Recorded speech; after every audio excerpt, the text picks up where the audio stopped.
Assalamualaikum warahmatullahi wabarakatuh. Shalom, Om Swastiastu, Namo Buddhaya, dan salam kebajikan. Halo teman-teman semuanya, perkenalkan nama saya Siti Rahma dari program studi S1 Manajemen Fakultas Ekonomi dan Bisnis Universitas Singapura Bangsa Karawang. Video ini adalah bagian dari tugas mata kuliah analisis data bisnis tentang metode pengambilan sampel dengan studi kasus analisis preferensi metode pembayaran di kalangan mahasiswa. Laporan ini disusun bersama rekan saya, Adiatma Ihwan Abiyu, atas bimbingan dosen pengampu Ibu Sinta Gesti Ardiani, SPD MM MBA. Di video ini, saya akan membahas tentang komponen analisis, target populasi, dan hasil deskriptif statistik survei yang sudah saya dan juga rekan saya lakukan. Sebelum kita masuk ke detailnya, mari kita bahas dulu apa saja yang menjadi fokus analisis dalam survei ini.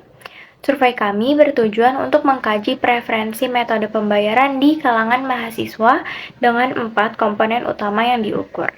Pertama, pilihan antara cash dan cashless dalam aktivitas sehari-hari. Kami ingin mengetahui seberapa banyak mahasiswa yang sudah beralih ke pembayaran tanpa tunai atau masih tetap menggunakan uang tunai sehari-hari. Yang kedua, jenis cashless yang paling disukai. Kami menyertakan beberapa opsi yang umum digunakan saat ini, seperti kris, e-wallet, kartu debit, dan transfer bank untuk melihat mana yang paling diminati. Ketiga, alasan dibalik pilihan metode pembayaran tersebut. Apakah mereka memilih karena faktor kepraktisan, adanya promo, dukungan infrastruktur, atau alasan lain yang lebih spesifik? Yang keempat, frekuensi penggunaan, kendala teknis yang pernah dialami, serta persepsi terhadap pengelolaan keuangan. Penting untuk melihat bagaimana metode pembayaran yang dipilih memengaruhi kebiasaan pengelolaan uang mereka sehari-hari. Dengan komponen-komponen ini, kami berharap bisa mendapatkan gambaran yang jelas tentang perilaku pembayaran mahasiswa saat ini. Selanjutnya, mari kita bahas tentang target populasi yang kami pilih. Target populasi dalam survei ini adalah mahasiswa aktif usia 18-21 tahun. Ada beberapa alasan mengapa kami memilih kelompok ini. Yang pertama, mahasiswa merupakan kelompok yang sudah mulai mandiri secara finansial. Mereka biasanya mengelola uang saku sendiri, sehingga memiliki pengalaman langsung dalam melakukan transaksi sehari-hari. Yang kedua, mereka cukup sensitif terhadap kemudahan dan efisiensi transaksi karena aktivitasnya yang banyak di kampus dan luar kampus. Metode pembayaran yang praktis menjadi hal yang sangat penting bagi mereka. Ketiga, mahasiswa termasuk dalam kelompok early adopter teknologi digital. Mereka cenderung terbuka dan berani mencoba teknologi baru sehingga sangat relevan untuk mengukur tingkat penggunaan pembayaran digital saat ini. Dari total 30 responden yang kami dapatkan, 83% berstatus mahasiswa aktif dan 90% berada dalam rentang usia 18-21 tahun. Ini menunjukkan bahwa sampel yang kami dapatkan cukup sesuai dengan target populasi yang telah ditetapkan. Sekarang mari kita lihat hasil survei yang kami dapatkan beserta interpretasinya. Pertama, tentang metode pembayaran sehari-hari. Dari 30 responden, sebanyak 57% menggunakan cashless dan 43% masih menggunakan cash. Ini menunjukkan bahwa cashless sudah mulai dominan di kalangan mahasiswa hasil sampel yang kami dapatkan. Selanjutnya, jenis cashless yang paling banyak digunakan. Hasil sangat menarik. Sebanyak 83% memilih kris, sedangkan hanya 17% yang menggunakan e-wallet atau metode lain. Ini mencerminkan keberhasilan standarisasi yang dilakukan oleh Bank Indonesia dalam mempromosikan penggunaan kris di berbagai tempat. Lalu, apa saja alasan mereka menggunakan cash atau cashless? Bagi yang masih menggunakan cash, alasan utama adalah tempat belanja yang tidak mendukung cashless, sekitar 43%, diikuti oleh alasan lebih cepat untuk nominal kecil dan takut boros. Sedangkan bagi yang menggunakan cashless, alasan utamanya adalah kepraktisan. Sebanyak 87% atau 26 orang memilih alasan ini. Jauh lebih banyak dibandingkan alasan adanya promo yang hanya 10%. Ini menunjukkan bahwa nilai utama dari pembayaran digital bagi mahasiswa adalah kemudahan, bukan insentif berupa promo atau cashback. Selanjutnya, tentang pengelolaan keuangan. Hasilnya menunjukkan bahwa 50% responden merasa cash dan cashless sama efektifnya dalam membantu kontrol pengeluaran. Sedangkan dari persepsi lain, 73% mengatakan bahwa efek boros dari cashless tergantung pada cara penggunaannya. Hanya 23% yang merasa cashless membuat mereka boros dan 4% merasa tidak demikian. Terakhir, tentang frekuensi penggunaan cashless. Sebanyak 90% responden menggunakan cashless minimal 3 kali per minggu, dengan sebagian besar menggunakan 3-5 kali per minggu. Ini menunjukkan bahwa cashless sudah menjadi bagian dari kebiasaan transaksi mereka sehari-hari. Namun, tidak jarang mereka mengalami kendala, sebanyak 40% mengalami kendala teknis seperti sinyal buruk atau aplikasi error, sedangkan 50% tidak pernah mengalami kendala, dan 10% mengalami kendala lain.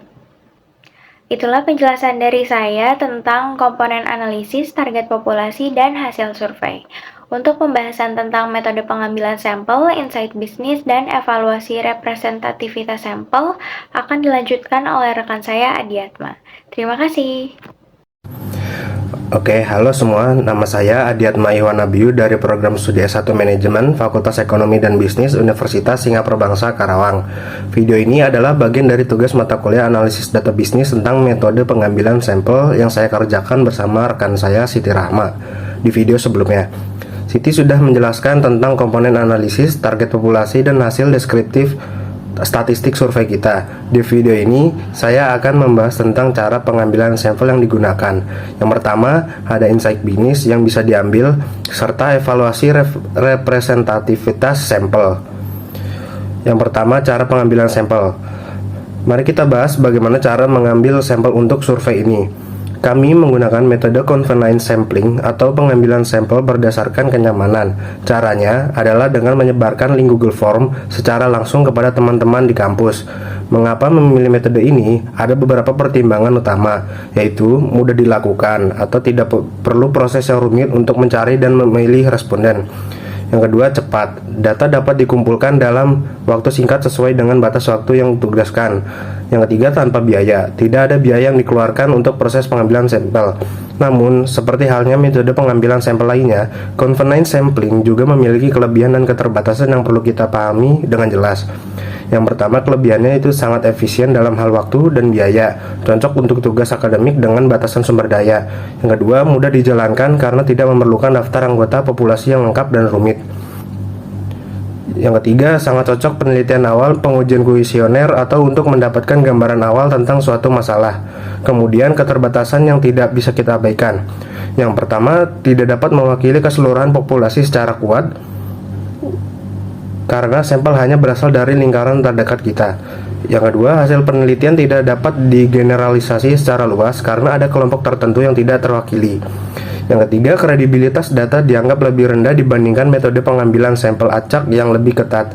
Jadi, meskipun metode ini praktis dan mudah dilakukan, kita harus selalu menyadari batasan dari metode yang digunakan agar hasil analisis dapat digunakan agar diinterpretasikan dengan benar. Yang kedua, ada insight bisnis. Dari hasil survei yang telah dijelaskan oleh Siti sebelumnya, kita bisa mengambil beberapa insight bisnis yang mungkin bermanfaat bagi pelaku industri, pembayaran digital, atau pihak terkait. Yang pertama, ekspansi kris ke merchant kecil adalah prioritas utama. Hambatan terbesar bagi pengguna untuk beralih sepenuhnya ke cashless mungkin karena mereka tidak mau atau tidak paham teknologi, melainkan karena tempat belanja yang mereka kunjungi tidak mendukung pembayaran digital. Jadi, strategi untuk mengakuisisi merchant seperti warung, pedagang kaki lima, dan pasar tradisional akan lebih efektif dibandingkan hanya melakukan kampanye untuk menarik pengguna baru. Yang kedua, jangan hanya bersaing melalui promo, fokus pada kecepatan dan keandalan sistem.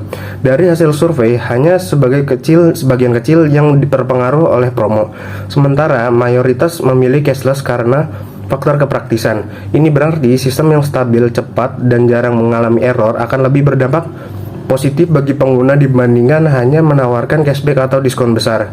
Ketiga, edukasi literasi keuangan digital bisa menjadi diferensiasi produk sebesar atau sebanyak 27% responden masih menggunakan cash karena takut boros jika menggunakan cashless. Dan sebagian besar menyadari bahwa efek boros tersebut tergantung pada perilaku pengguna itu sendiri. Ini membuka peluang bagi penyedia layanan pembayaran digital untuk menambahkan fitur tambahan seperti budgeting otomatis, notifikasi real-time pengeluaran, atau ringkasan transaksi mingguan sebagai nilai tambah bagi pengguna. Yang ketiga, ada evaluasi representativitas sampling. Selanjutnya mari kita evaluasi apakah metode sampling yang kami gunakan itu sudah representatif. Sayangnya belum sepenuhnya bisa dikatakan representatif karena kami menggunakan convenient sampling dengan menyebarkan link ke teman-teman di kampus. Sampel yang kami dapatkan memiliki karakteristik yang sangat homogen, yaitu 90% berusia 18-21 tahun dan 83% adalah mahasiswa aktif. Hal ini membuat hasil survei tidak bisa digeneralisasi ke populasi yang lebih luas seperti pekerja, ibu rumah tangga, lansia, atau masyarakat yang tinggal di luar kota.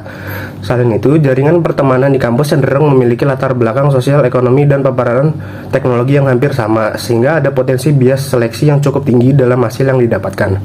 Untuk penelitian yang lebih representatif, di masa depan kami merekomendasikan untuk menggunakan stratified random sampling. Metode ini akan mencakup berbagai kelompok usia, pekerjaan, dan di lokasi geografis, sehingga hasilnya akan lebih akurat dan bisa digeneralisasi. Selain itu, jumlah sampel juga perlu ditingkatkan agar hasilnya lebih meyakinkan.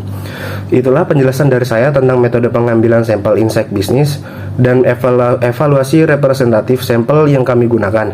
Jangan lupa untuk melihat video dari teman saya Siti jika ingin lebih tahu lebih detail tentang komponen analisis dan hasil survei. Semoga konten ini bermanfaat. Teman-teman yang sering belajar tentang metode pengambilan sampel atau yang mengetahui lebih banyak tentang preferensi metode pembayaran di kalangan mahasiswa, terima kasih sudah menonton. Wassalamualaikum warahmatullahi wabarakatuh.